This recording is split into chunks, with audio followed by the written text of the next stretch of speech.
Good morning. Welcome to the University of New England and to the graduation ceremony for the awards in the Faculty of Science, Agriculture, Business and Law.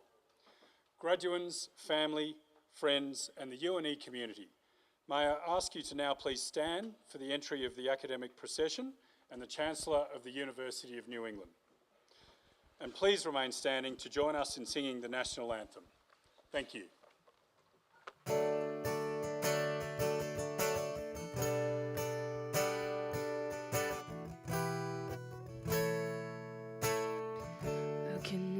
See it, a dream I'm dreaming.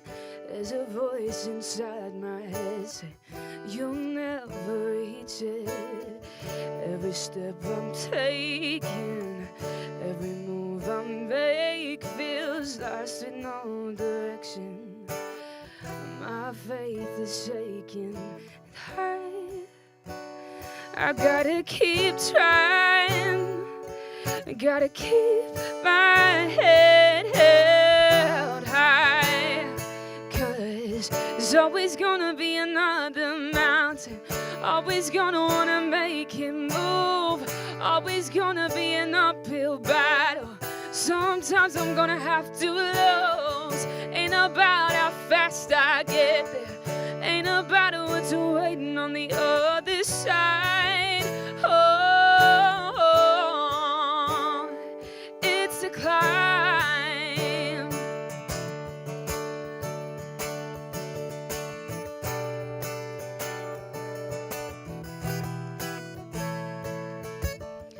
The struggles I'm facing, the chances I'm taking, sometimes might knock me down, but no, I'm not breaking. I may not know it, but these are the moments I'm gonna remember most. Yeah, just gotta keep going tight. Yeah, I gotta be strong. Just keep pushing on, 'cause there's always gonna be another mountain, always gonna wanna make it move, always gonna be an uphill battle.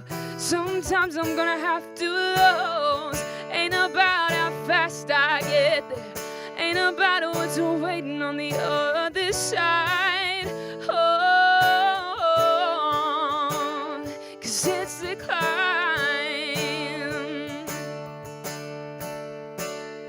Yeah.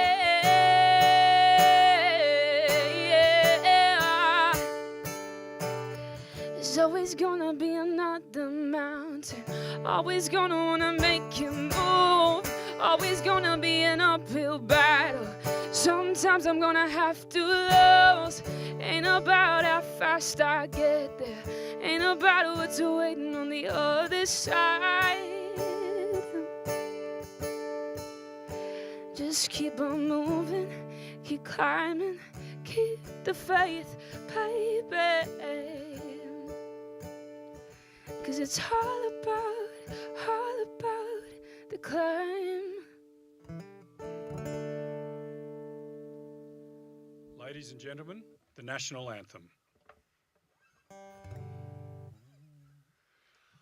Australians, oh let us rejoice, for we are one and free, with golden soil and wealth for toil. Our home is girt by sea. Our land abounds in nature's gifts of beauty rich and rare. In history's page let every stage advance Australia fair. In joyful strains then let us sing, advance Australia fair.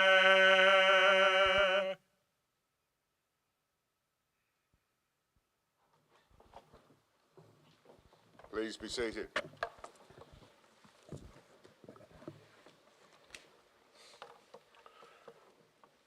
I would like to acknowledge the traditional custodians of this land that we call New England and pay my respects to their elders past and present. I would like to welcome our special guests today, ladies and gentlemen, Professor Charlie Veron, today's occasional address speaker, our distinguished alumni winners, Mr. Barry Buffier, Ms. Iman Kaba, and Cheryl Gleeson-Wally, my apologies, Bishop Rod Chiswell, our Vice-Chancellor, Professor Simon Evans, our Emeritus Professor Alison Sheridan Esquire Bedell, my fellow council members, members of the executive staff of the university and the university community, but especially you, our graduates, your family, friends and loved ones. This is your day. Enjoy it, remember it, treasure it. It is a really important stepping stone in your life. And I know that your family and friends are excited to be here, wish you well, and some of them are probably saying, thank God it's over. But please enjoy it. Graduations are a celebration for the entire university community. It's what we're here for. It's what we do. It's about getting people, whatever age, ready to improve their lives, to improve the lives of the people they work with, and to improve the lives of the communities they live in. So take this knowledge that you've learnt here and use it, one, for yourself and your families, and two, for the people you work with. But don't forget the communities you live in. It's very important. You will make them better places to be. So it's my great pleasure to declare this ceremony open and invite Pro Vice-Chancellor Indigenous Strategy, Professor Joe Fraser, to make acknowledgement to country.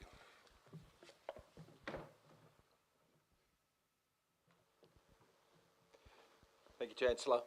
Good morning, everybody. Lovely to be here with you all today. So this notion of country, what is this notion of country? It's more than the land and the physical space. The notion of country is a familial and sentient thing. It's the way that we interact with country and the way that country responds to us and our relationship to country. And we think, how do we see this around us? During the ceremonies yesterday, the king parrots kept photobombing across here in front of the video. When you see the video, you'll see them swooping through here. And birds are just one way in which people interact with land and space. So the songline of the emu dreaming, Dinawan, runs through the region. You can see Dinawan in the Milky Way. The story of fire is brought to earth for some groups by the wren, and you can still see the fire in the feathers. In the top end of Australia, birds are messengers and lawmakers from the dreaming, and they're called Torquempini, and they're replicated by people through carvings. For native Hawaiians, the story of fire was brought by the water hen, Alai Ula, and birds are considered aumakua, or messengers between people and the spirit world. So this notion of country is significant and remains significant for the people in this region, and those people are the Anawan people. So I'd like to acknowledge the country we're on today, the Anawan, and also custodians and elders. Thank you.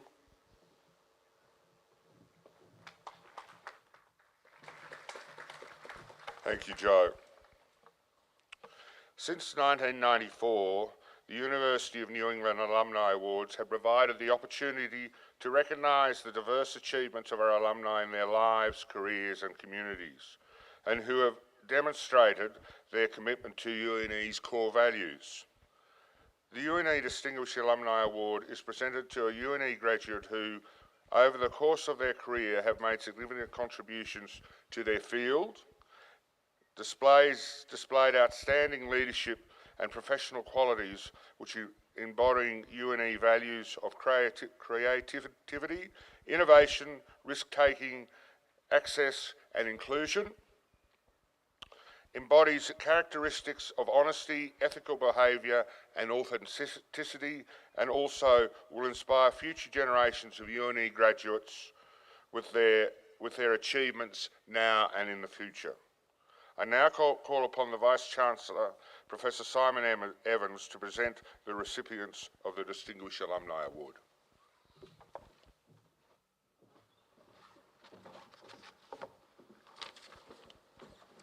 Chancellor, I have the honour this morning to present 3 recipients of UNE Distinguished Alumni Awards and 1 recipient of a UNE Rising Star Alumni Award. I begin with Mr. Barry Buffier, recipient of the Distinguished Alumni Award. During a professional career of over 40 years, Mr. Barry Buffier has held numerous senior leadership positions in government and business, including Director General or Chief Executive Officer of 3 New South Wales Government departments or agencies, and National Manager Agribusiness for Westpac Banking Corporation. He also has served on many important boards and committees in the private and public spheres, most recently as Non-Executive Director for Bingo Industries, a publicly listed waste management and recycling company operating in New South Wales and Victoria. From 2012 to 2018, he was the Chair and CEO of the New South Wales Environment Protection Authority, the EPA, which has also involved very significant engagement with and major recommendations about the environmental impacts of proposed developments, regulating business impacts on the environment, responding to major environmental incidents, developing recycling initiatives, and managing waste disposal. Barry's commitment to supporting and developing staff is demonstrated by the results of the Public Service People Matter surveys, which invariably placed the EPA in the top quartile in virtually every measure during his tenure as Chair and CEO. Other outcomes of his championship of diversity and inclusion are the selection of the first woman to head a division in the New South Wales Department of Agriculture, and implementation of the Department of Primary Industries Women's Employment and Aboriginal Employment Strategies. He also established EPA's staff-led diversity committee and supported the creation of a Rainbow Connections network to represent the LGBTIQ community. Barry's role in the introduction of Career Trackers, a large and successful Indigenous intern program to the EPA and New South Wales Public Service, was recognised by his receipt of the Chairman's Award from Career Trackers. He actively engaged with the New South Wales Independent Commission Against Corruption to ensure the integrity of the organisations he led, and assured his staff that they could rely on his support if they acted honestly and professionally, even if that incurred the wrath of ministers. As the former Director General of the New South Wales Department of Primary Industries, he gave evidence to the ICAC inquiry into the Doyles Creek coal exploration tenement, which contributed to a finding of corruption against his former minister. In 2015, Barry's leadership qualities and achievements were recognised by his appointment as a member of the Order of Australia for significant service to public administration through senior roles in the environmental protection, primary industry, and state development sectors. Chancellor, I have the honour to present to you Mr. Barry Desmond Buffier for the Distinguished Alumni Award.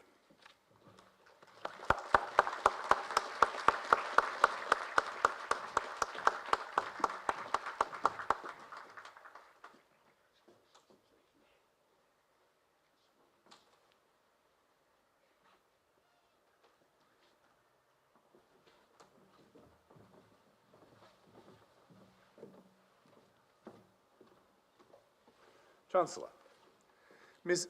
Inam Taba has achieved numerous firsts since her arrival in Australia in 1973.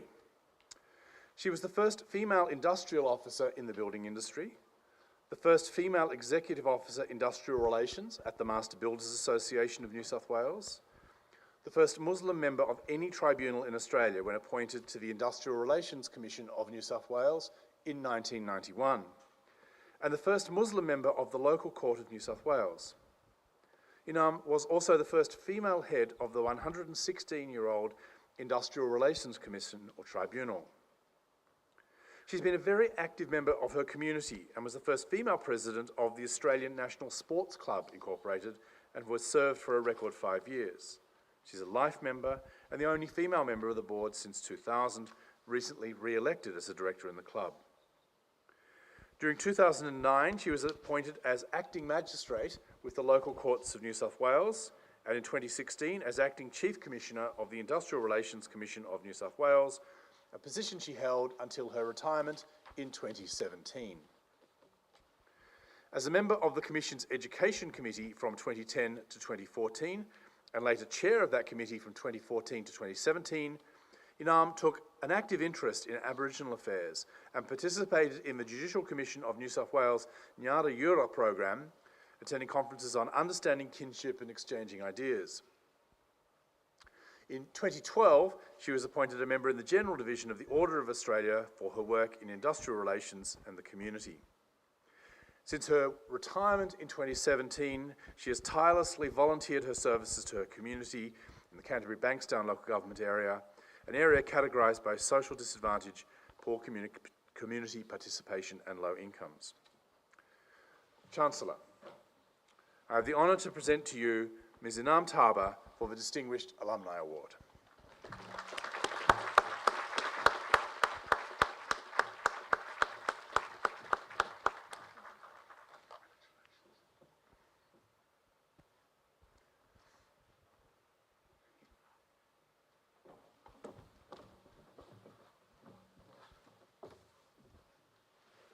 Chancellor. Chanel Gleeson-Willey founded the consulting company Moss Environmental in 2015 and has grown a company with outstanding leadership as demonstrated by the awards she has received. The National Association of Women in Construction Crystal Vision Award in 2020, the Business New South Wales Award for Outstanding Business Lead in 2021, the Tamworth Quality Business Awards finalist Employer of Choice in 2021 also.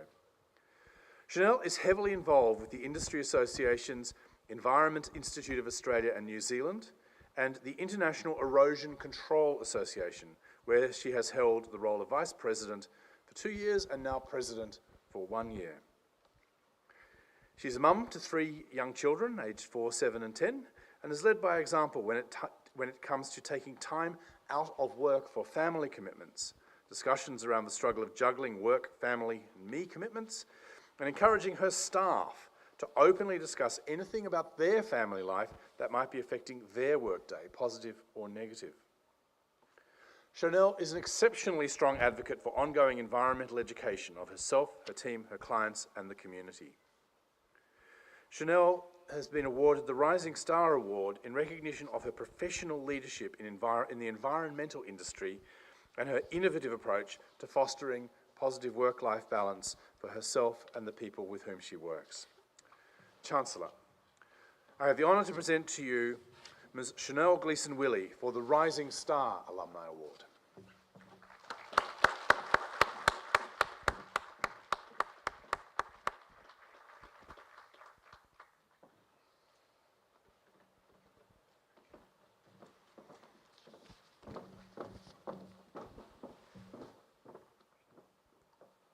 Chancellor.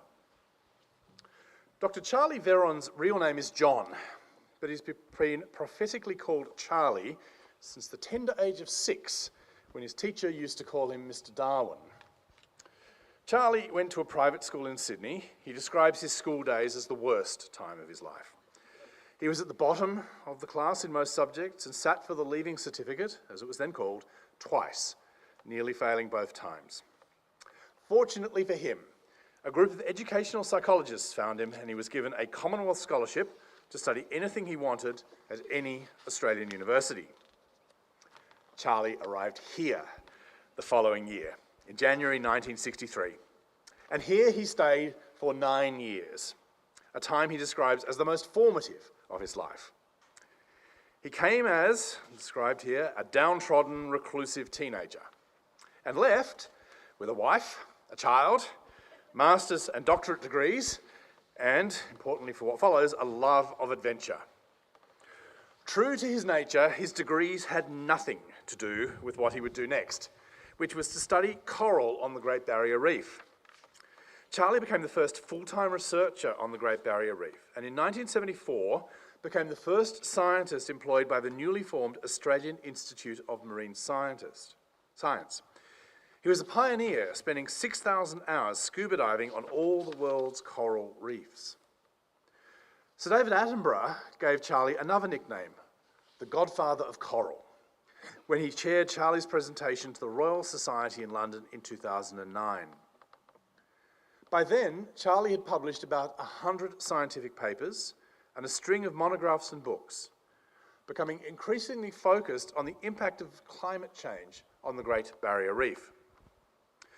Charlie has also given much time to public outreach, including about 30 television productions and hundreds of personal presentations. Throughout his impressive career, Charlie has been honoured with an Order of Australia, the Lifetime Achievement Award from the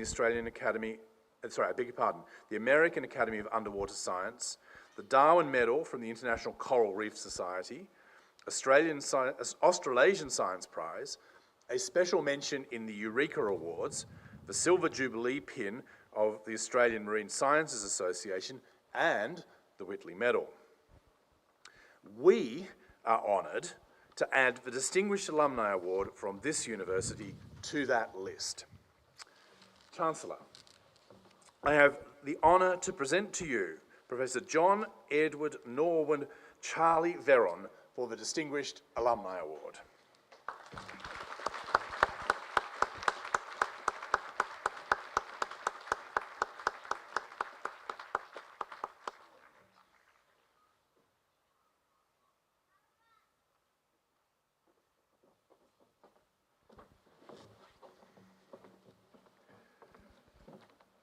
Chancellor, graduands, guests, I now have the further honour to invite Professor John Edward Norwood Charlie Veron to give today's occasional address.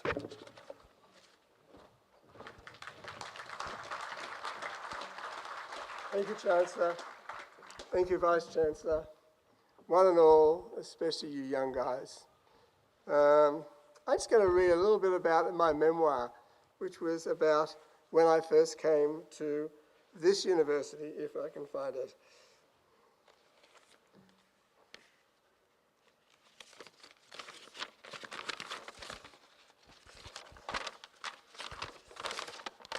Leaving Sydney in February 1963 felt like being released from prison.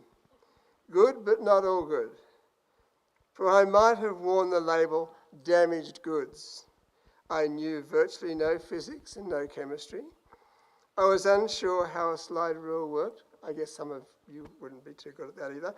Anyhow, I hadn't got a clue what calculus meant and was doubtful about the difference between a cosine and a street sign. My spelling was atrocious, my grammar worse, and on top of that, I could not play any sort of sport, and worse still, I was withdrawn and lacking in most teenage social skills. So, how come this down and out is up here in this coat of many colours today? Well, I dashed off to my analyst to find out, and she said, "Daddy, you're going there because you're just so full of bullshit." I consulted further with my family, and he must be on some sort of Asperger's or some syndrome. "Daddy, you got to be kidding. He's not on any sort of syndrome. Or maybe he's very bright." Hang on. It's your father we're talking about. You're not bright. So, how do you find out who you are? It does matter. Just think, if you know who you are, you can make smart choices about your career, your partner, where you want to live, what's for lunch, all that sort of thing. And I know Aristotle, using my words, put that at the top of his list about must-haves. Well, I had a bit of a helping hand from the psych department here, because when I got a scholarship to do anything I wanted, I had to be interviewed by the psych department, and I was for all 9 years when I was here. So what do they find out? I don't think they found out anything, but they did ask me a lot about my childhood, and that I can relate to, because I was a horrible little kid.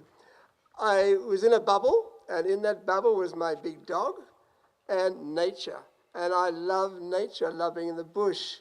And I became a real expert about nature and what was in the bush. And I switched off most other things at the same time. A real pain in the ass. I went to primary school and I loved it. My teacher, which is probably the only teacher in my life who actually liked me, nicknamed me Charles Darwin. I was always Charles Darwin this. Will you pay attention? Anyhow, the school used to have show and tells, which were girls used to bring dolls and dresses and stuff like that, silly stuff. I bought really good stuff, which was dragonflies or praying mantises stuck to bits of cardboard. And when I went to show that to the kids, they just backed off. And I thought, gee, this is fun. So one day I brought out the heavy gun, the seriously heavy gun, in a jar, and that jar had a very, very big, black, hairy, aggressive funnel web spider. And the class exploded, the teacher exploded, and I got into lots of trouble, and the kids started calling me Charlie, Charlie, and that's why I'm called Charlie today. Well, all that lovely life came to a swift end when I went to Barker College, a private school in Sydney. And I do hasten to add, that school is nothing like today what it was then. Then bullying was encouraged. It turned boys into men. And the boys had to do what they were told, when they were told, and they had to learn what they had to learn. They had to follow a strict curriculum, and I couldn't. I just tried and I couldn't. And then, oh dear, I had developed asthma in Sydney, and that asthma got worse and worse until I couldn't play any sport. In fact, it got so bad it was life-threatening. And then, to make matters all the more worse, I started to stutter. And the stutter got so bad that I could hardly say anything. So this poor kid couldn't play any sport, couldn't barely talk, and the bottom of a class. I just wanted to escape Sydney. I wanted to go to Hawkesbury Agricultural College, and that meant getting a Commonwealth Scholarship. So I tried really hard, and the final public exams, the Leaving Certificate, I got the worst result of any kid in my whole year. I repeated the year, thanks to my parents, who actually had come to believe that I was who the school said I was. I was two people. I was me, that was someone I thought was real, and then there was what the school made, and that was a completely different person. And everybody believed what the school made of me was that person, even my mother. Anyhow, I didn't do any better the second time at the Leaving Certificate, but that is when I was dragged along to some psychologists doing it was a big public exam, and then another big, smaller public exam, and then an interview where I was told, yes, they had 10 kids who could do anything they want at any Australian university. And when they told me that, I said, you've just made a mistake. I'm nothing like that. And what am I supposed to be good at? And they said, cognitive reasoning. You got the highest score in the state. I said, what's that? People like you are very good at mathematics. I never passed a maths exam in my life. And that's, anyhow, the state I was in when I came to this university. And then big things happened. No, I wasn't a budding Elon Musk. I'm sorry, I just wasn't. But when I came here, my asthma vanished. And I've been working on my stutter, and the stutter vanished too. I became active, physically active. I could run a long way. I used to run miles and miles and miles, and then go to Lake Sot, leap over where it says no swimming, dive in and cool off and get back to my college. And I became a different person, and I became, again, but I was missing the sea. Now, when I was a little kid, I kept an aquarium amongst a lot of other stuff. I had a garage, which my father let me have. I kept all sorts of stuff in it. And one of those, in the garage, there was an aquarium. And I caught a little octopus down at Long Reef, cleaned out the aquarium, and I kept him. And people now believe it if they've seen the film My Octopus Teacher, but that little octopus came when he was called. When I called him, he'd climb up the side of the aquarium, up my arm, take a little bit of prawn meat, and then go back to a little cave I made him. And he was a very polite little octopus because he flashed little blue rings at me. Okay, we've got some marine biologists here. This southern blue-ringed octopus is one of the most deadly animals in the ocean.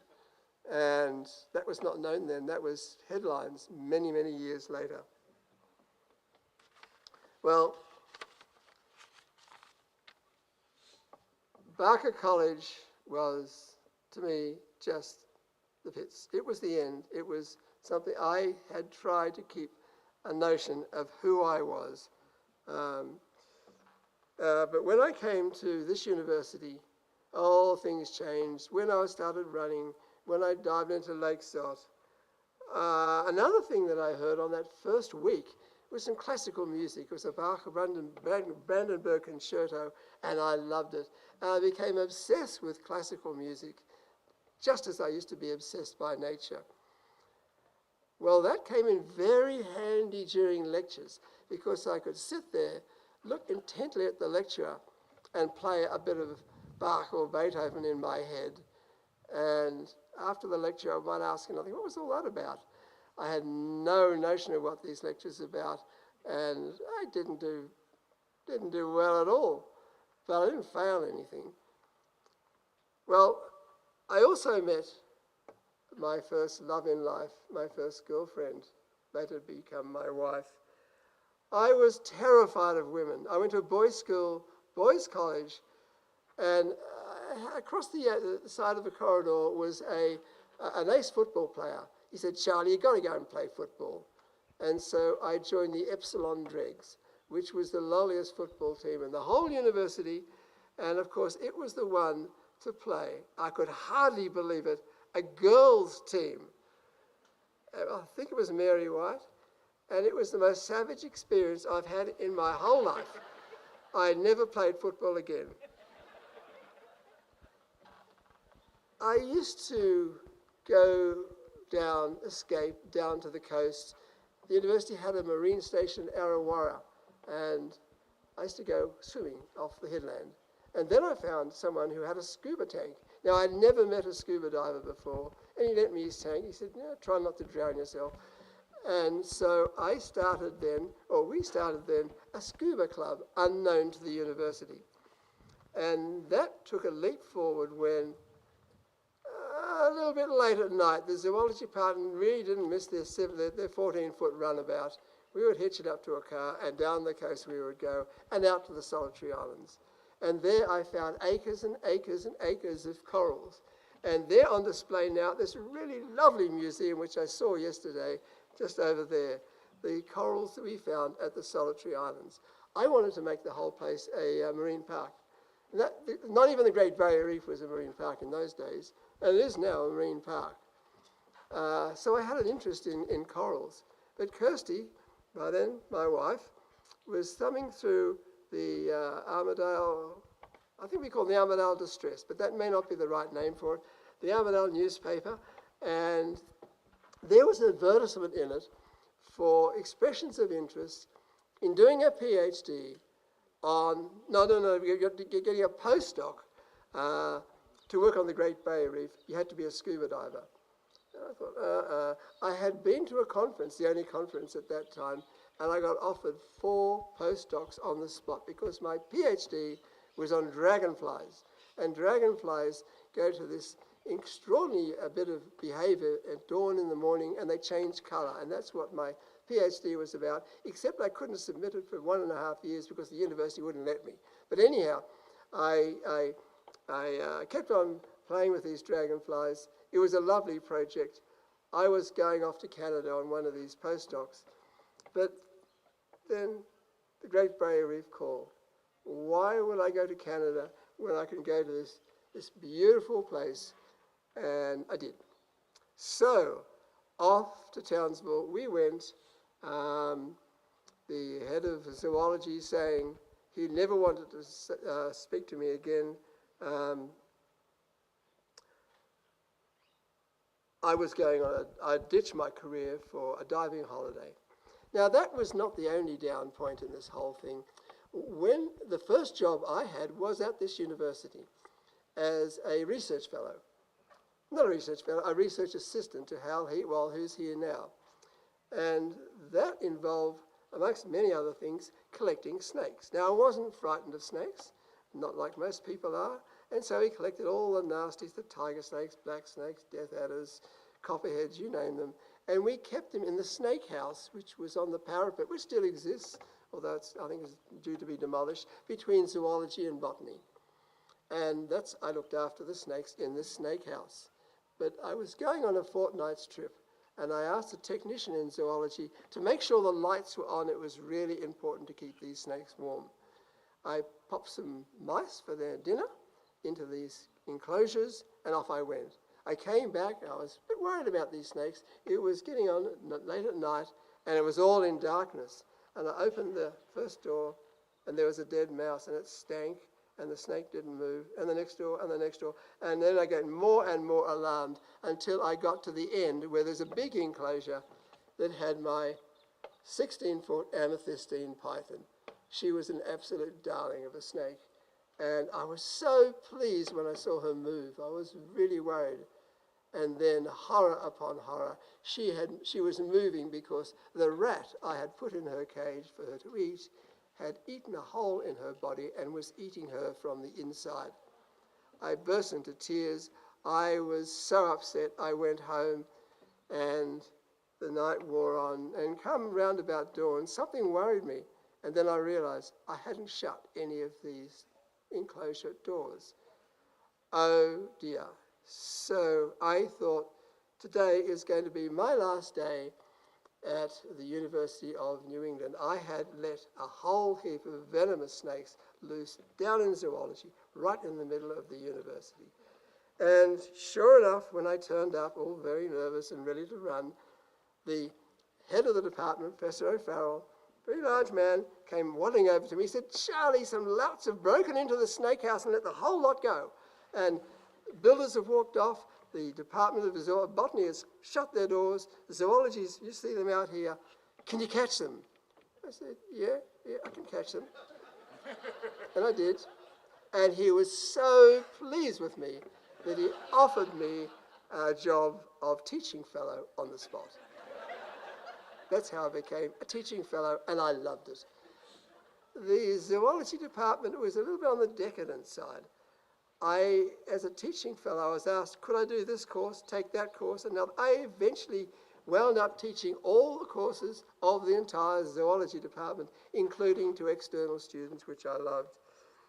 Well, that was my life at this university, and it was so full of just about everything I could ever dream about. But then I headed up to Townsville with my family, and there to take up a postdoc on corals, the taxonomy of corals. I knew nothing about corals. I had never, and still have never, been to a lecture on marine biology in my life. The university library had anticipated work on corals, and I don't know where they got them from. They had huge numbers, these horrible monographs about coral taxonomy, some in German Gothic, some in Latin, French. I don't know any of this stuff, and I found them all absolutely unreadable. Well, on top of that, but I got on well with the Vice-Chancellor, and I was astonished, but he let me have the university's brand new research vessel take on its first cruise, and that became the first expedition to the far northern Great Barrier Reef, and that had all sorts of super good things coming out of it, not only about corals, not only about reefs, but, as I worked out, Aboriginal people who, nobody would believe me, actually lived under the reefs of the Great Barrier Reef. when I came up with that, one of the local newspapers up there, the local newspaper up there, what do they say? I haven't got it. They had a cartoon of me diving down with my scuba tank to a group of Aboriginal people around the fire under a coral reef. And the director of AIMS was apoplectic with rage and sacked me on the spot. And that was the second time I've actually been, 4 times I have been sacked, and 4 times the council have come to my rescue. 4 times I got promoted, and so I've not only never applied for a job, I have never applied for a promotion. Now, in all this, I'm wondering, what's in it for you guys? We've already established that I'm not Elon Musk. We've already established that good fortune might have come my way. Have I just been lucky? I don't think so. The other side of that coin I haven't talked to you about, but I think it's probably breaking even, luck or no luck. Psycho stuff. Am I on some syndrome or another, some spectrum or another? Am I really? I don't think so. The psych department found out nothing about me of interest, and I knew nothing about me of interest, except for one thing. There is an uncanny resemblance between Darwin's career and mine, and not only career, but who they are and what they did and why they did it. And that's a bit like the priest saying, I'm just like the Pope. So, but forgive me for bringing that out, but I'm going to speak now about the 5 points that I think mattered in my career, because I think they're likely to matter very much in your career. And I'm not only going to speak for myself, I'm also going to speak for Darwin and a whole lot of other people that I know. So these 5 points are as follows. 1, follow your own nose. Just do it no matter what, not what other people say, your own nose. I started doing that when I was 13, and horror upon horror, I announced I didn't believe God existed. And that really had some serious consequences for me, threatened expulsion from my school to start with. 2, persistence. I hope you are all as stubborn as hell. Be stubborn, just stick to it, and don't not stick to it. It's all the same old stuff about falling off a horse and getting back on again. Fall off a horse 12 times, but eventually stick to that horse, be stubborn, follow your own nose, and don't be persuaded to do otherwise. 3, just do it. Now, that's an important one, because if you have an idea, a chance, or whatever, what I'm saying is, just bloody well do it. Don't be reasonable. Don't say, oh, this or maybe that. If it's not too dangerous, if it's not too catastrophic, do it. Because of all the things you'll just do, some are not good ideas at all. Okay, but most of them will have some merit as a good idea, and so I'm saying just do it. Number 4, think. Okay. I think most scientists bloody well don't think. It's not about thinking about what's in front of you. It's about thinking of the bigger picture around what you've got in front of you, and maybe the bigger picture beyond that. If you've got that big picture worked out, then you can focus on the stuff ahead, and you can focus in a real way that's going to make a real difference. It is so important to think. So I have made a lot of discoveries. You can Google it all if you can be bothered, but most of them have been made in bed in the morning because I've thought about it. And finally, I'm going to sound like an old fishwife or maybe a mother-in-law, but kindness and generosity are absolutely at the core of my life and that of so many others. Be kind and be generous. And I'm not talking about just doing nice things. And I'm talking about being kind automatically. Don't think about it. You're an automatically kind person, and you're kind even to the people you don't like, except Vladimir Putin, of course. And kindness and generosity has been the key to the lives of so many of my colleagues.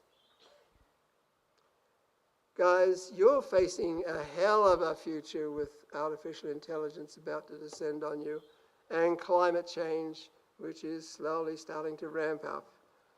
But you are in such a privileged spot. You really are. You're in the best country on the planet for a future. And look at you. You've got a degree. You've got a flying start. And so your future is very much in your hands. And so before I'm told to get off this stage, I'm just going to say that I wish you all individually prosperous and a happy and fulfilling life. And thank you for listening to me.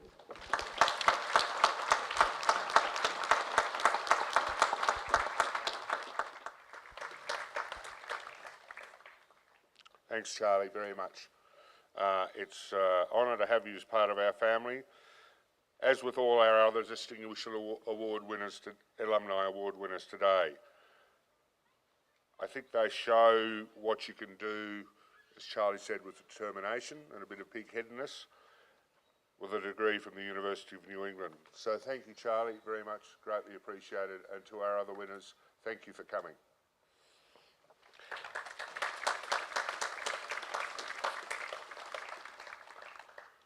It is now my great pleasure to invite Hattie Oates to perform for us, and would you please remain seated during the performance.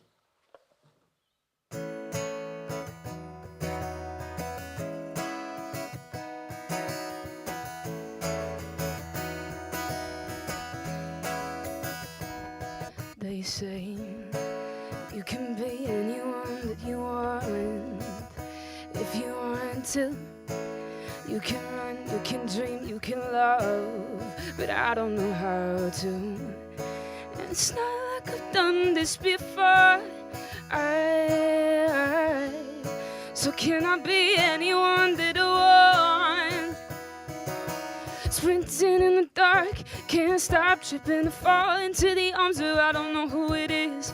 Looking at the future in the rearview mirror. Oh, what the hell am I doing here, trying to walk the line that I can't see? I'm running blind. I don't wanna be another fool who falls behind. 'Cause I can be whoever I wanna be, but do I really wanna be the one who tries? What if I can't handle it? Oh my, I'm terrified.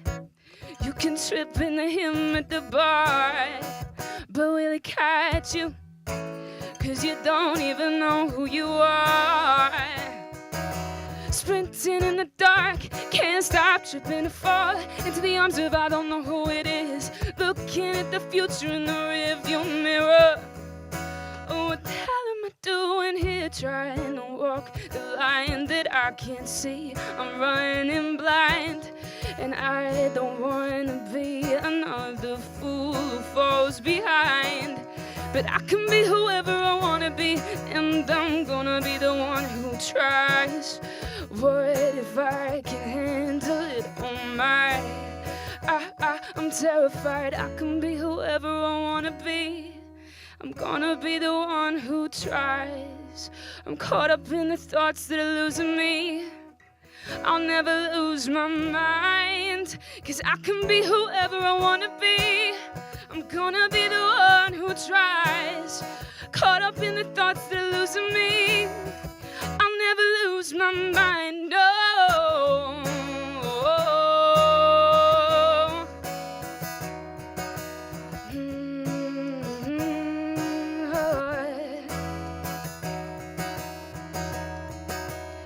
Trying to walk the line that I can't see. I'm running blind. I don't wanna be another fool who falls behind. But I can be whoever I wanna be, and I'm gonna be the one who tries. What if I can handle this? Oh my, I'm terrified.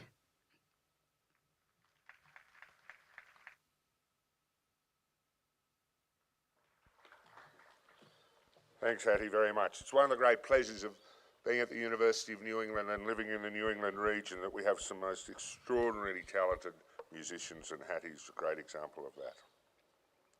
I now invite the delegate of the Chair of the Academic Board to present the candidates for their degrees.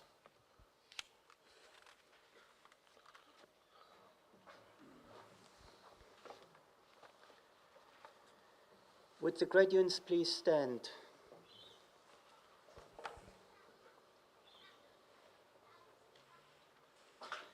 Chancellor, I submit to you a list of candidates as set out in the program who have completed all requirements and are entitled to be admitted to their respective academic degrees and awards. In the name of the Council and by my authority as Chancellor, I admit these candidates to their respective academic degrees and awards. Would the graduates please be seated? Would the graduates who are also receiving the New England Award please stand?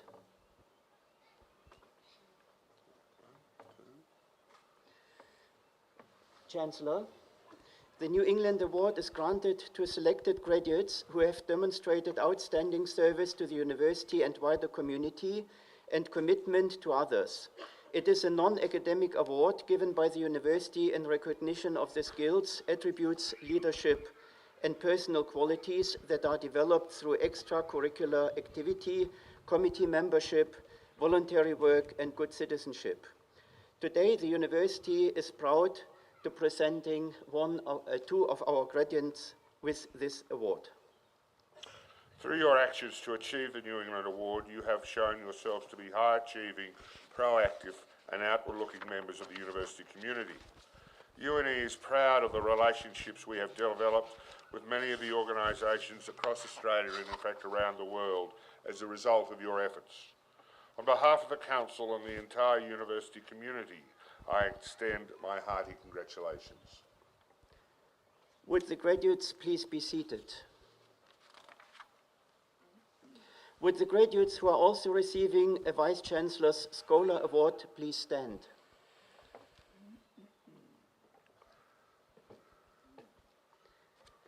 Chancellor, the Vice-Chancellor's Scholar Award is granted to selected bachelor's or master's degree graduates who are graduating with a grade point average of 6.7 or higher. Today, the university is proud to presenting 4 of our graduates with this award. The Vice-Chancellor's Scholars Award is a way for the university to recognise and celebrate and reward the achievements of our most academically high-achieving students. Through your actions to achieve the VC Scholar Award, you have shown yourselves to be hard-working and disciplined members of the university community with a determination to succeed, and on behalf of the University Council and the entire university community, I extend my hearty congratulations. Would the graduates please be seated?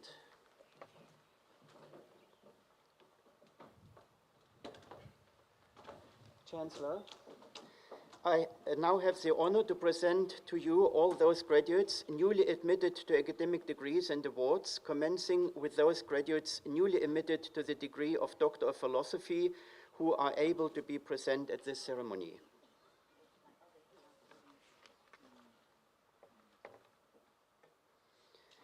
A. Monthida Kyo, Out-Migration, Agrarian Transition and Gender Roles in Myanmar.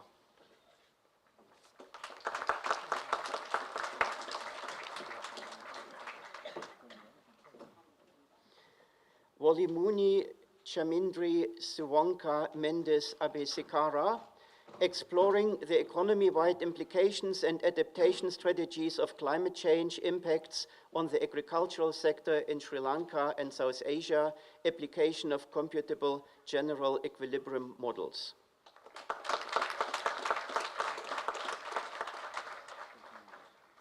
Awol Mohamed Asin, Evaluation of mass vaccination against avian infectious laryngotracheitis virus by PCR testing of settled chicken house dust and potential extension of dust-based molecular monitoring to other chicken pathogens and live vaccines.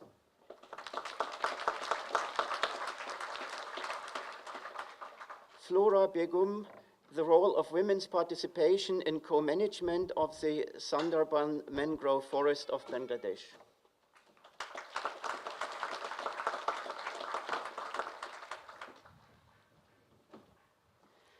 Jury Alexandra Bremer, Prospects of Cattle Integration and Plantation Systems, Lessons Learned from Indonesian and Australian Case Studies.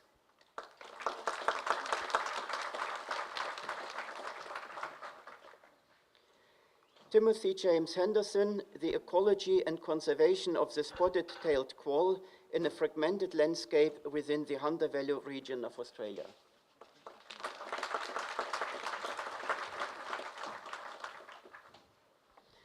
Alip Kumar, Feed Additives to Improve Performance and Gut Health in Broilers under Necrotic Enteritis Challenge.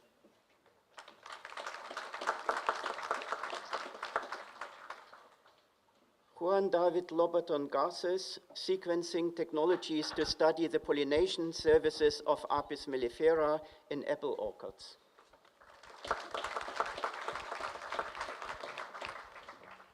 Rakshan Ahmed Vidaralalaji, Jedara Mohamed Rasik, also receiving the New England Award. Development and characterization of a laboratory model of post-streptococcal autoimmune cardiac and neurobehavioral complications.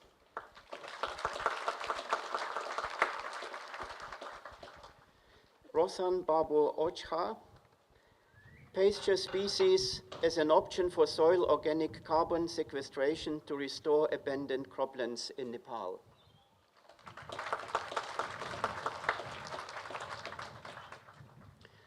Tony Petronitis, Progressing Stubble-Borne Disease Management of Winter Cereals in the Northern Grain Region of Australia.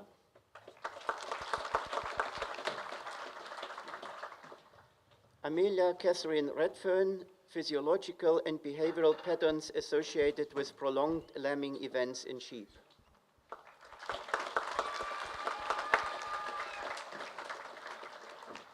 Ian Bernard Wiltshire, Distributed Denial of Service Capability and Readiness, Evidence from Australian Organizations.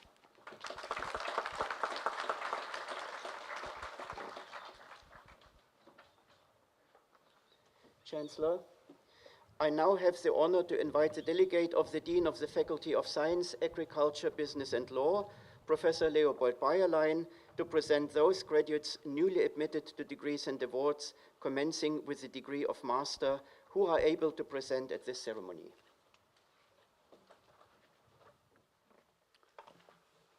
Chancellor, I now have the honor to present to you those graduates newly admitted to the degree of Master from the Faculty of Science, Agriculture, Business and Law. Master of Business Administration, Oliver Brennan.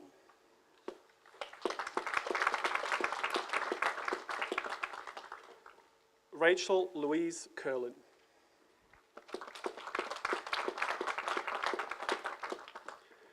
Katia Petrovna Kuligren.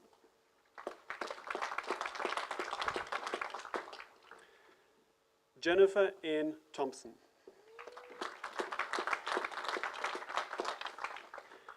Master of Business Administration, Data and Cyber Management, Kurt John French.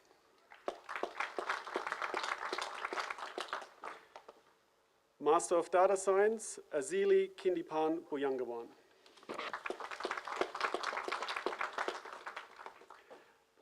Master of Economic and Regional Development, Carissa Elise Gautam.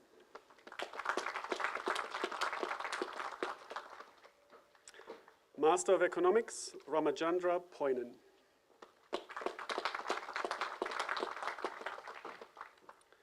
Master of Environmental Science and Management, Luke Dillon Simpson.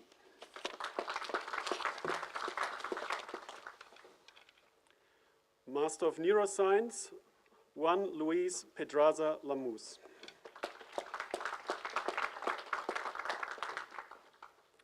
Master of Professional Accounting, Jennifer Ann Miller-Fox.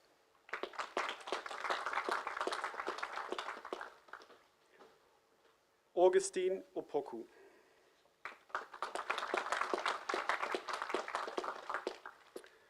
Master of Science in Agriculture, Bilal Ahmad.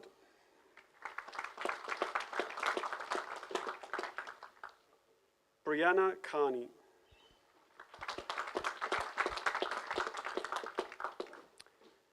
Emily Jane Hedger.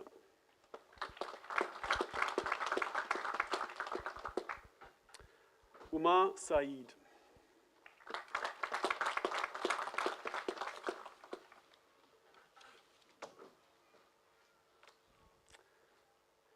Mohammed Jazib Nawaz.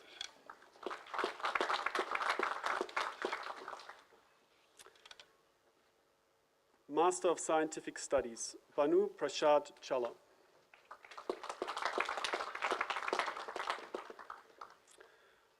Master of Strategic Organizational Development and Human Resource Management, Kylie Corbett.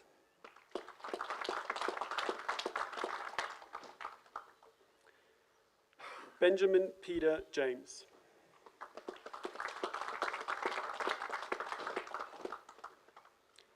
Kate Martin.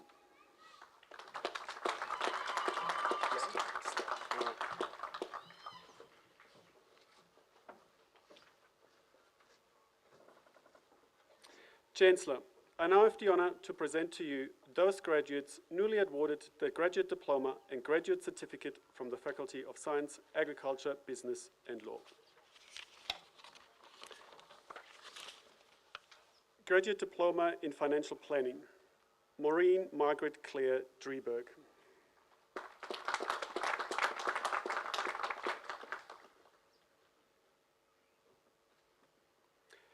Hannah Isabel Hines.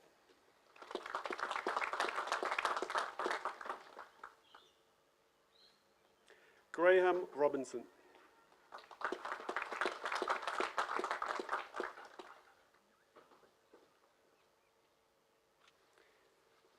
David Keith Thomas Smith.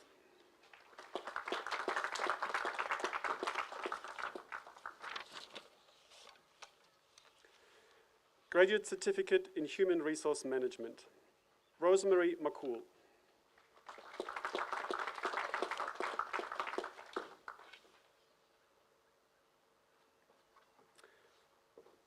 Chancellor, I now have the honor to invite the Head of School of Science and Technology, Professor Philip Fourie, to present those graduates newly admitted to the degree of Bachelor of Honors, Bachelor, and those graduates newly awarded the Advanced Diploma and Diploma who are able to be present at the ceremony.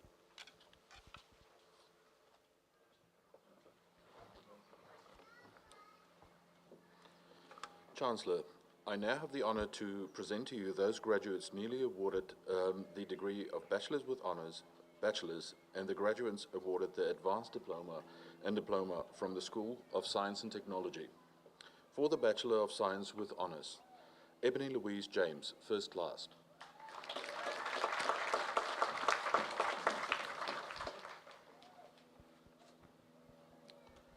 Rosie Kidman, First Class, also receiving the University Medal.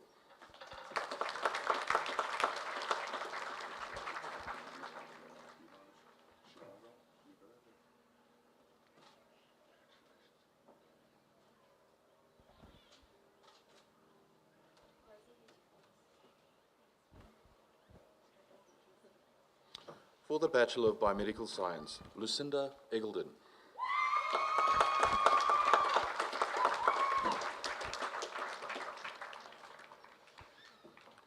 Yuri Redka.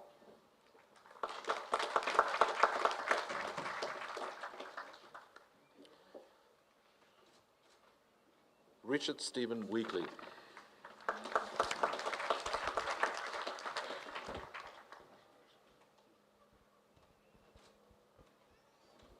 For the Bachelor of Clinical Exercise Physiology, Suzanne K. Saldhenu Bembu.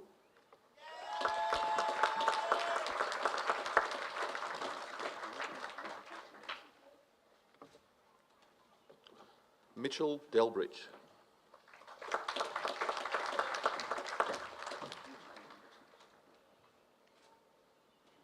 Carmela Tawil.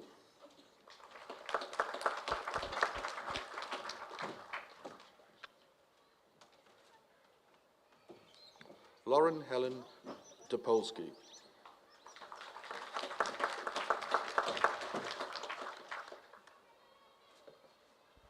For the Bachelor of Computer Science, Caleb Thomas Hill.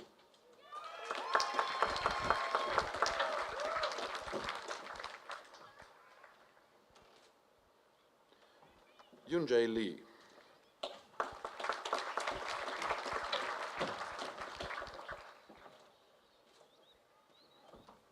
Tully Napier MacDonald.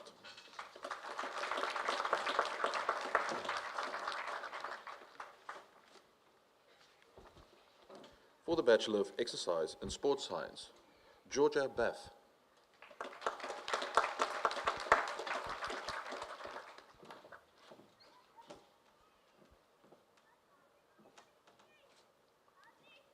Hamish Parry.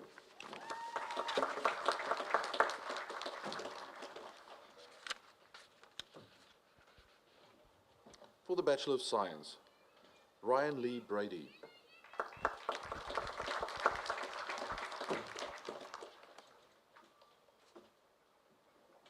Angus James Brown.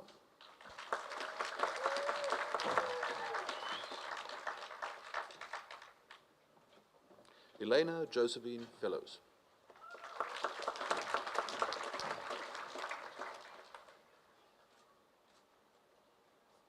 Philippe Finance.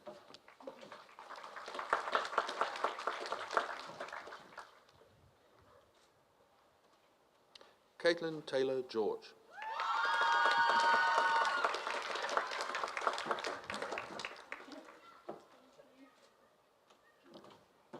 Jamie Ann Searle.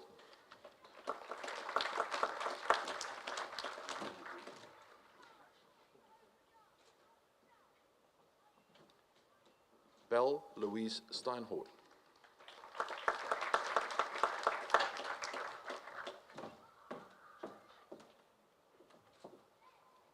For the Advanced Diploma in Science, Madison Taylor Arthur.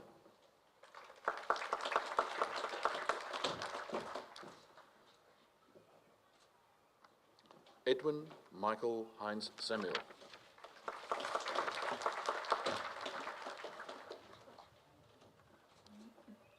For the Diploma in Information Technology, Ashton Coventry Searle.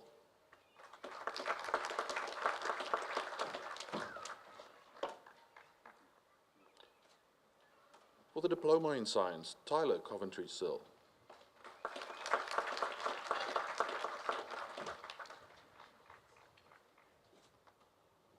Katie Kimberly Galloway.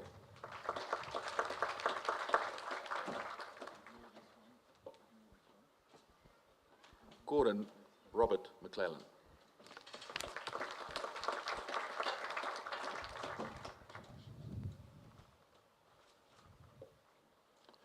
Chancellor, I now have the honor to invite the Head of School of Environmental and Rural Science, Professor Julius van der Werf, to present those graduates newly admitted to the degree of Bachelor with Honours, Bachelor, and those graduates newly awarded the Diploma who are able to be present at this ceremony.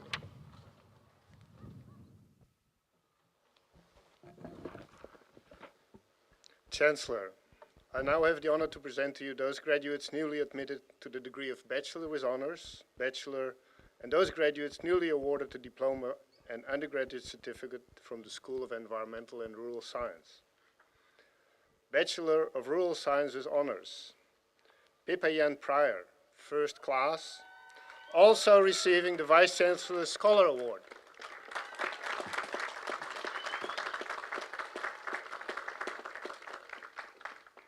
Lachlan Evan Embridge, second class, Division 1.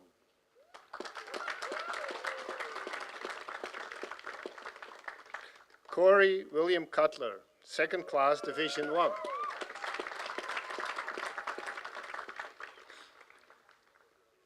Jacinta Agnes Sharp, second class, Division 1.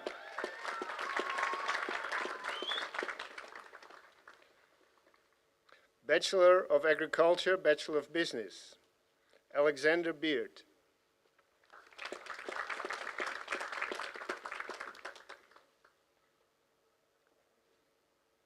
Brooke Melanie Clinch.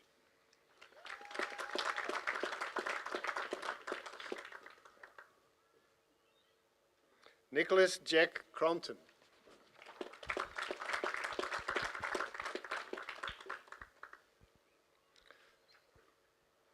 Stephanie Emma Hennings, also receiving the Vice Chancellor's Scholars Award.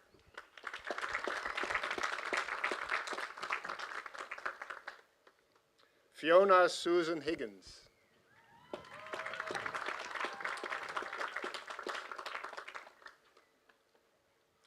James Peter Hunt.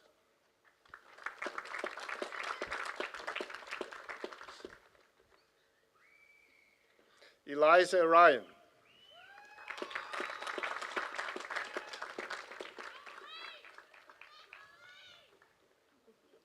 Bachelor of Agricultural Production and Management, Chelsea Joy Hartwig.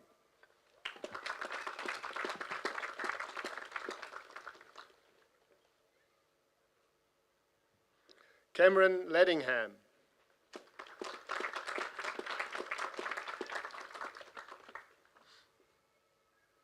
Casey Morris.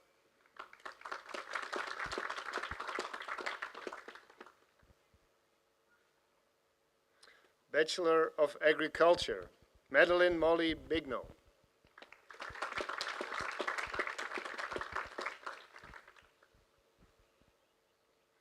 Lachlan James Ellsworthy.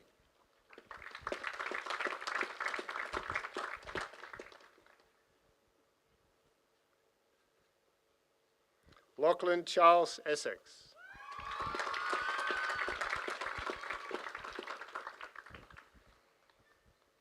Bridget Evans.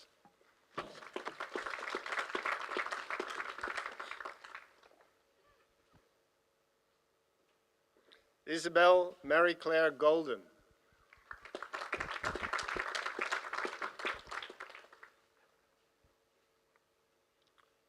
Benjamin James Grant.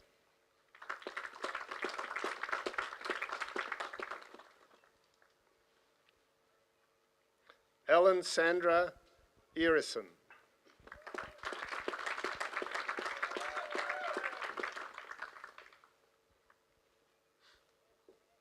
Anna Katarina Johnston.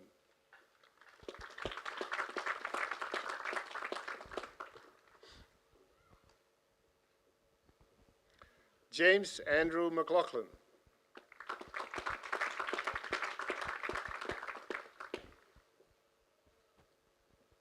Gregory Stephen Pierce.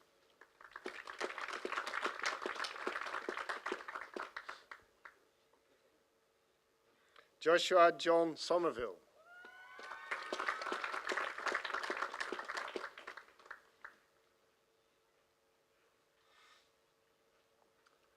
Jet Amber Visser.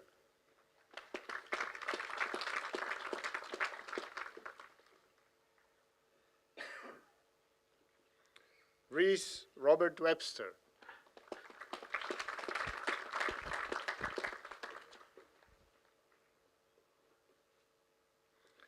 Lockie John Wilson.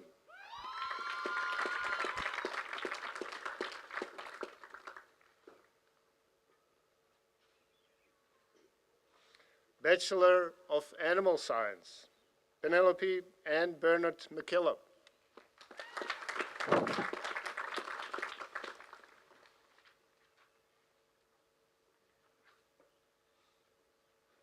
Bachelor of Environmental Science, Caitlin Aaron Beatty.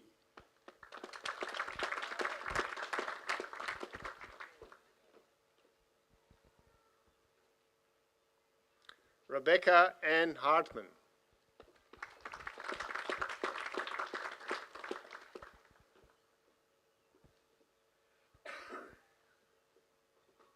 Bachelor of Geoscience, Sansia Lily Moran.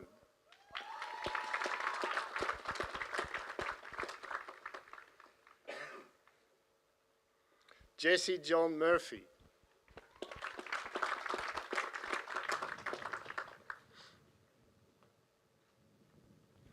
Bachelor of Rural Science, Nicole Duqua.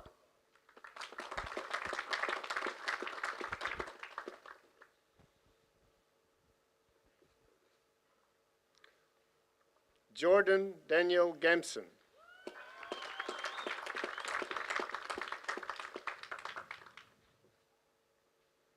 Jake James Gilmore.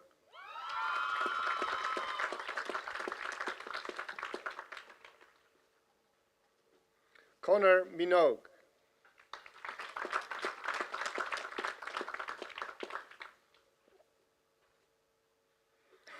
Bachelor of Zoology, Aidan Clifton, also receiving the Vice-Chancellor's Scholar Award.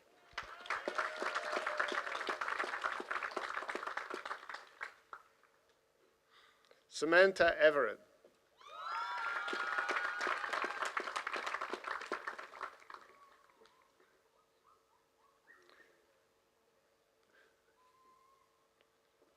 Kate Elizabeth Rankin.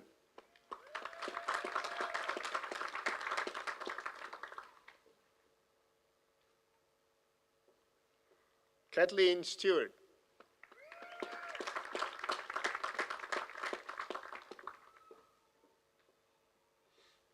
Lisa Marie Wahan. Also receiving the Vice-Chancellor's Scholar Award.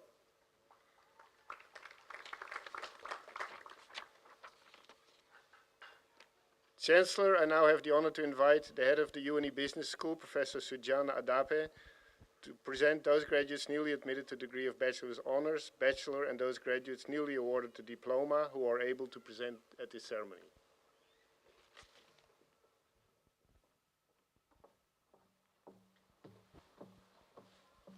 Chancellor, I now have the honor to present to you those graduates newly admitted to the degree of Bachelor with Honors, Bachelor, and those graduates newly awarded the diploma from the UNE Business School. Bachelor of Accounting, Annie Louise Derrick.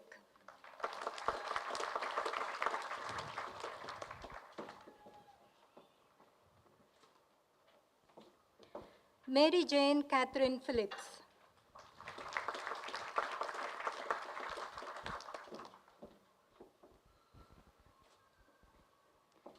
Bachelor of Agribusiness, Maxwell Johnston Allingham.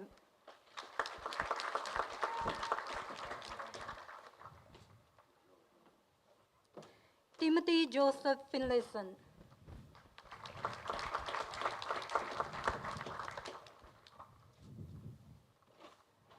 Thomas Edward Jackins.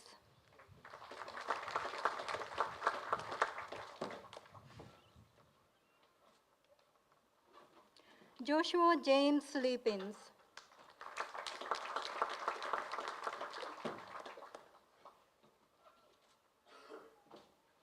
Monique Elizabeth McRae.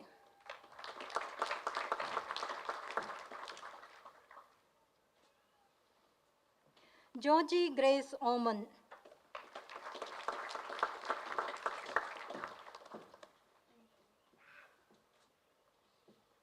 Blair David McCormick Patterson.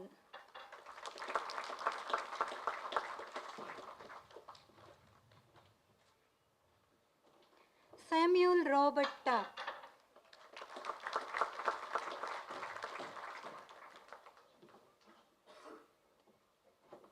Angus David Frederick Wood.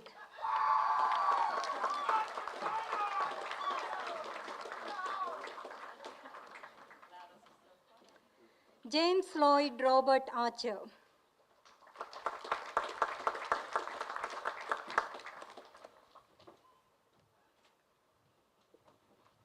William John Packer.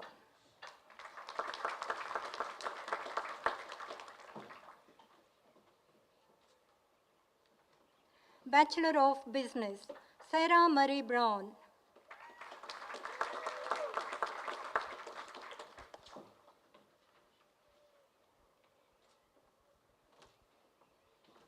Kwok Chai Ching.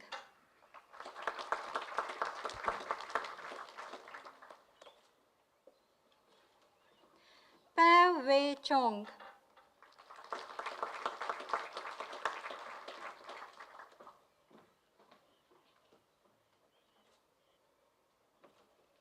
Annabelle Juliet Coppola.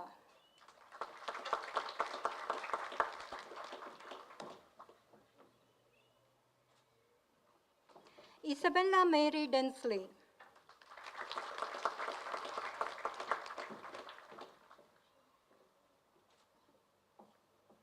Andrew Duncan.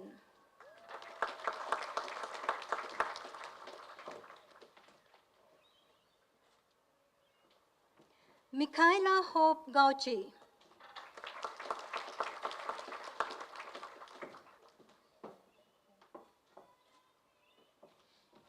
James Gilbert.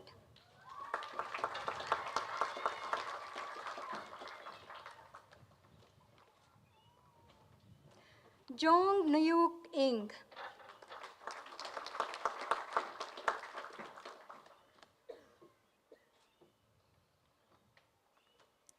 Chien Lee.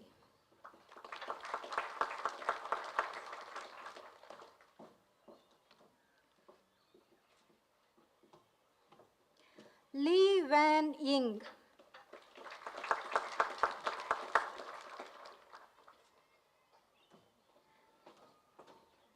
Jia Liu.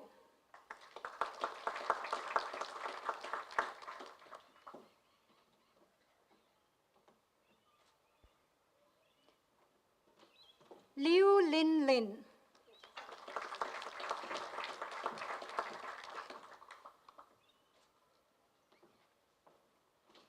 Pei E. Matt.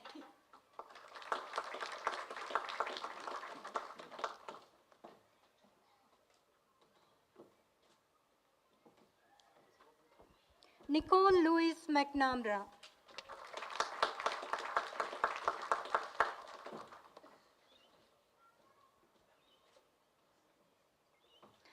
Jake Plazia.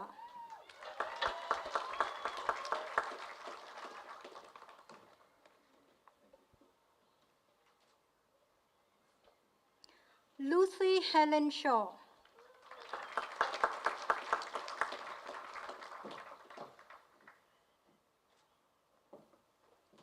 Josh Allen Steedman.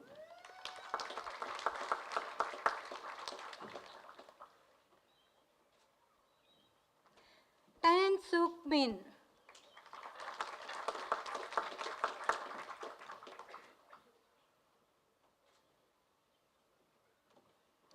Ang Van Ting.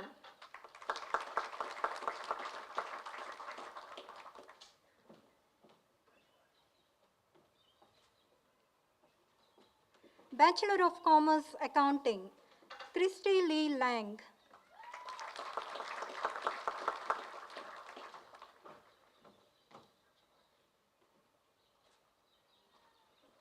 Bachelor of Commerce Financial Planning, Chloe Elizabeth Lopez.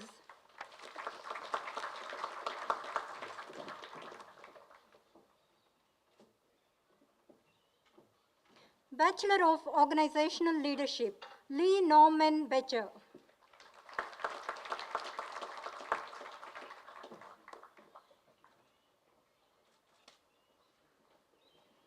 Andrea Caroline Hooper.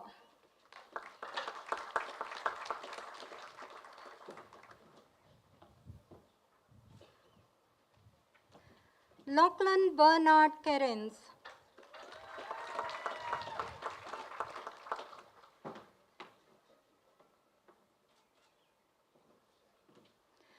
Jody Mary McNamara.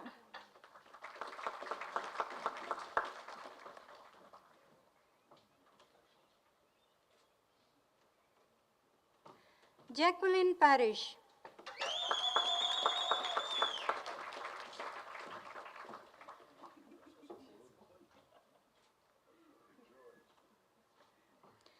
Mary Louise Alegria Sadillo.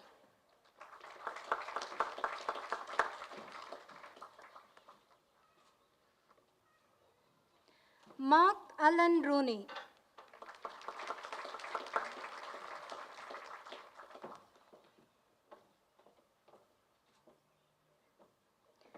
Diploma in Business, Joanne Margaret Menges EO.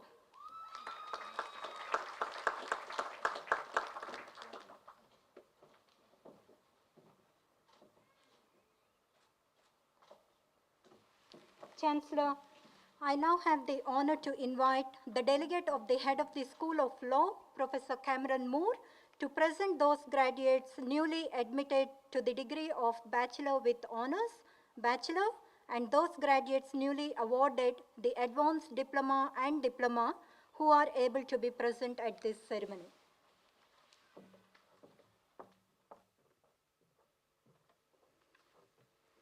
Chancellor, I now have the honour to present to you those graduates newly admitted to the degree of Bachelor with Honours, Bachelor, and those graduates newly awarded the Advanced Diploma and Diploma from the School of Law. Bachelor of Laws with Honours, Bradley Malcolm Cork, First Class, also receiving the University Medal and New England Award.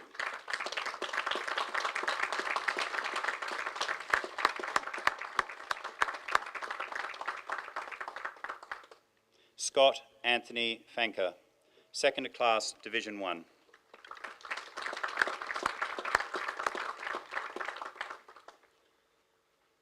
Bachelor of Arts and Bachelor of Laws, Montana Brooke Brenton.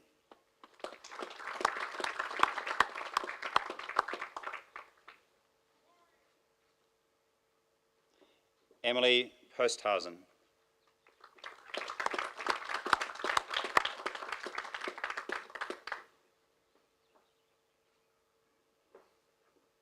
Bachelor of Business and Bachelor of Laws, Emma Lily Bennett.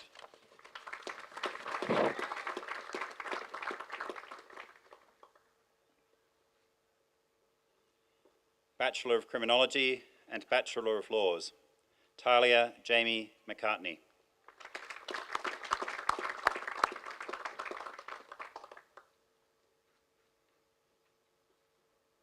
Bachelor of Laws, Maria Babti.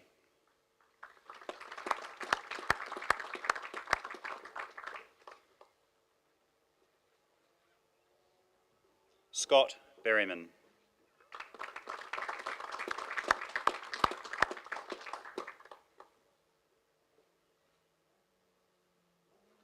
Nikki Sarah Boyages.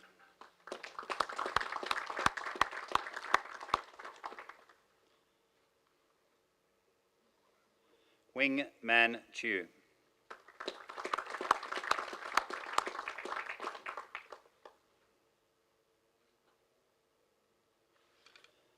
Amanda Christine Daly.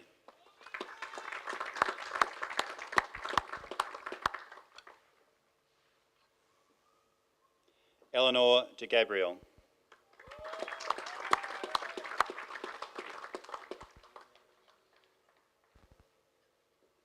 Cherie Dobson.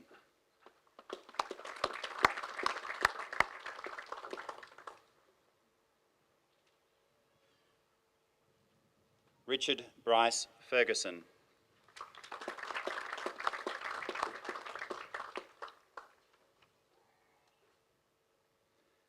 Nathan Gray.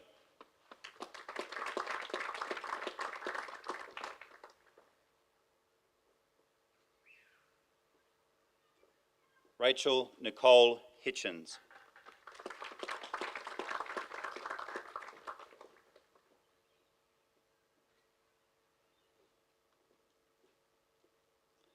Laura Helen Jones.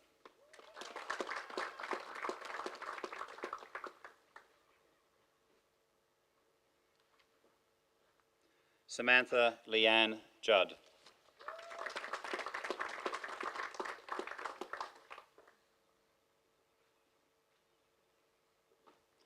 Summer Patricia Kokar.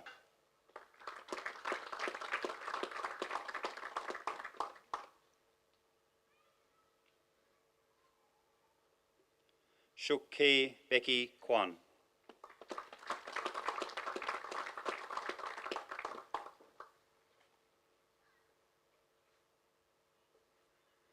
Joel Livingston.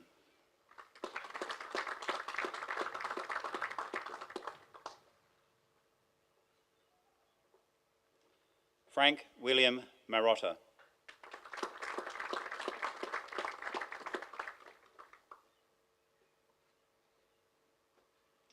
Alice Miller.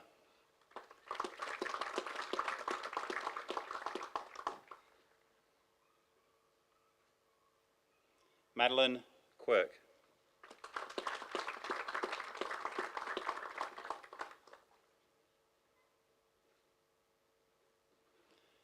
Claudette Ritzy.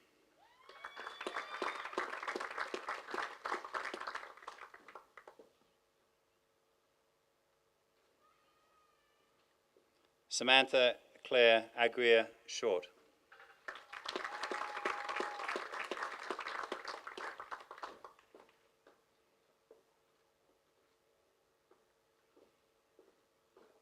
Mohammed Salmin Tahir.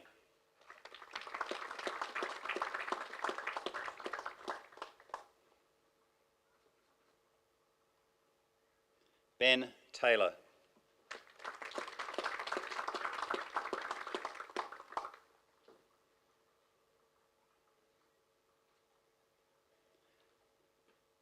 Sarah Ann Walsh.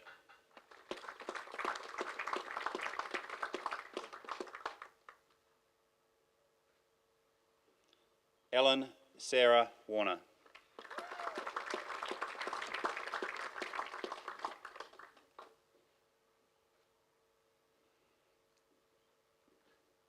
Advanced Diploma in Legal Studies, Declan Hart.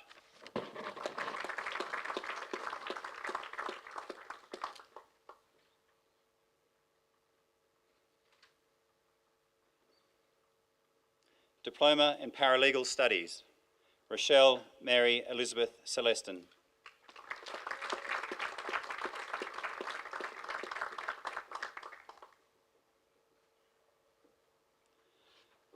Chancellor, that concludes the presentation of awards from the Faculty of Science, Agriculture, Business and Law to graduates who are able to be present at this ceremony.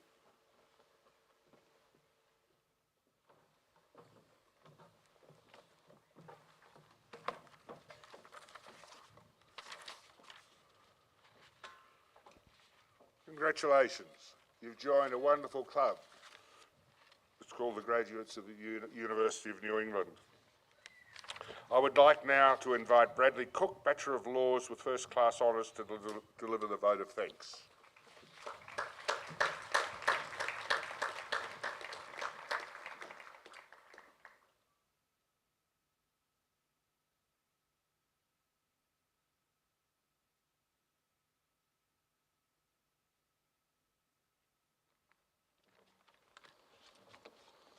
Chancellor, Vice-Chancellor, Council members, local elders, distinguished guests, academic staff, fellow graduates, family and friends. I was 50 years old when I started my law degree. I wondered whether I would be able to engage with the complexities of a law degree. I was pleasantly surprised when I received the results from first semester and discovered that I'd actually done quite well. Many of you, my fellow graduates, experienced similar feelings of self-doubt, but to your credit, you chose to attempt a degree even though you were not sure how you were going to finish it. And yet, here we are today as graduates. For many of you, the obstacles on the way seemed insurmountable, but they were overcome. My fellow graduates include young people just out of school, through to senior citizens with a lifelong love of learning, and single parents with children attempting to work, study and raise their children. And yet, despite the obstacles, my fellow graduates have overcome them with grace and poise. This is a determination we need to take with us back into our communities as we embark on the next adventure, which will surely come with just as many obstacles. But as we have seen, if we don't shrink from the challenge, we can achieve and we can make a difference. None of this could have been achieved in isolation. On behalf of the graduates, I thank all the lecturers, administrative staff and tutors who went above and beyond in their determination to assist us to learn. I'm sure I must have driven my criminal law lecturer crazy with nuanced legal questions that frequently required her to go back and discuss with her colleagues the legal solution. And yet, without fail, the next day there would be a considered post on Moodle, complete with not just the answer, but the authority to support the answer as well. Another lecturer took the time to contact me to encourage me to consider studying honours. Again, I wasn't sure that I could do an honours thesis, and yet now I have a university medal. I loved the ability to question and think deeply about the material with which we were engaging. And as graduates, We need to take that same ability to question and to think deeply back into our communities, to be part of the solution to the problems our communities face on a daily basis. I would also like to thank my fellow graduates. I studied my entire degree online, except for Moot Court, for which I travelled to Sydney. Moot Court was a highlight of my degree, where we were afforded the opportunity to travel to Sydney and appear in a mock High Court challenge in an actual federal courtroom. Even when we could not meet with our fellow graduates in person, Zoom tutorials provided an opportunity to meet other graduates and discuss the work, as did Facebook chat groups. I have made friendships here at UNE that will last long after the completion of my degree. Having a degree is a privilege that not everyone has. It is incumbent on us to ensure that we use that privilege to help those that are less fortunate. I'm currently on the board of 2 community organisations in my local community, and I'm proud to say that I work for the only law firm in town that will assist legally aided clients. A firm that is not all about making money, but genuinely seeks to assist our clients through the various legal and court processes. In conclusion, I would like to thank my fellow graduates who have been an inspiration, and the lecturers and university staff. And I wish to challenge each and every graduate to be grateful for the privilege that we have been afforded, and as we move forward into the next chapter of our lives, to use that privilege to help and inspire those less fortunate than ourselves. Thank you.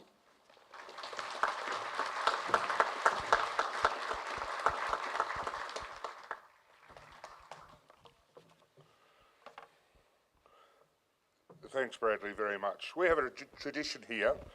I'm going to ask our new graduates to stand and face their families, friends and loved ones and show your thanks for the support they gave you, whether it be a meal, a bit of money, a bit of rent, looking after the kids, or just telling you to get on with it. So please, if you would stand and applaud your family and friends and loved ones.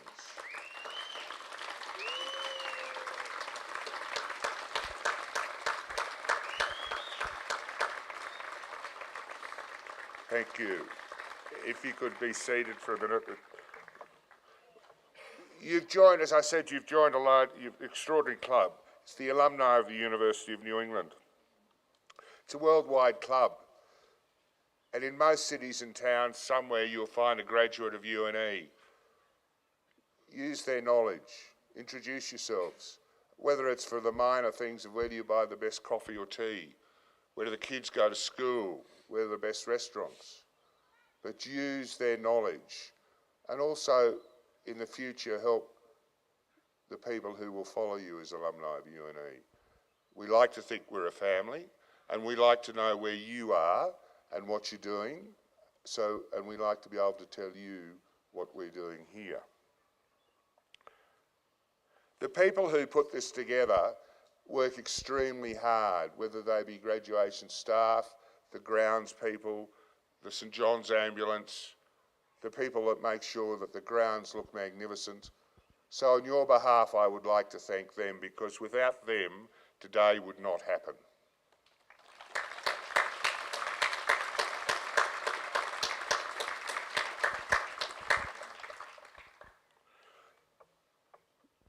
So thank you for coming. Enjoy today. I hope you've got tomorrow off. And have some fun with your family and friends. I will now ask or invite our new graduates to process after the academic procession, and ask you to stand for the academic anthem and declare the ceremony closed.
Waking up at the start of the end of the world, but it's feeling just like every other morning before. Now I wonder what my life is gonna mean when it's gone.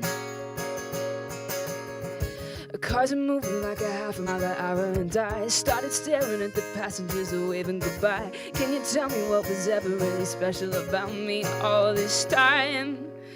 I believe the world is burning to the ground. Oh well, I guess we're gonna find out. Let's see how far we've come. Let's see how far we've come. I believe it all is coming to an end. Oh well, I guess we're gonna pretend. Let's see how far we've come. Let's see how far we've come.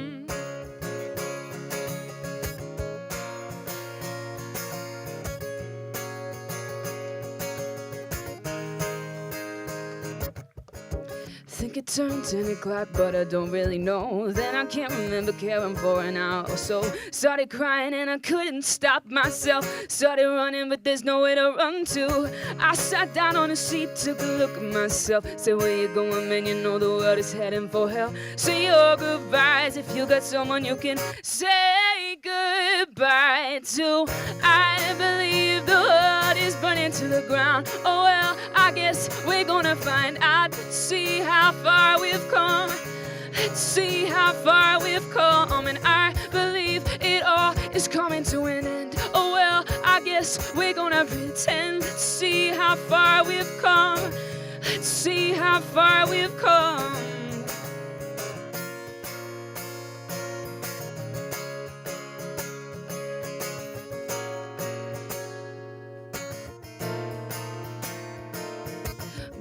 Gone, baby, it's all gone.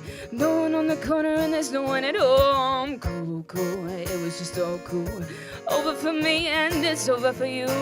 Gone, baby, it's all gone. There's no one on the corner and there's no one at home. Cool, it was just all cool. Now it's over for me and it's over for you.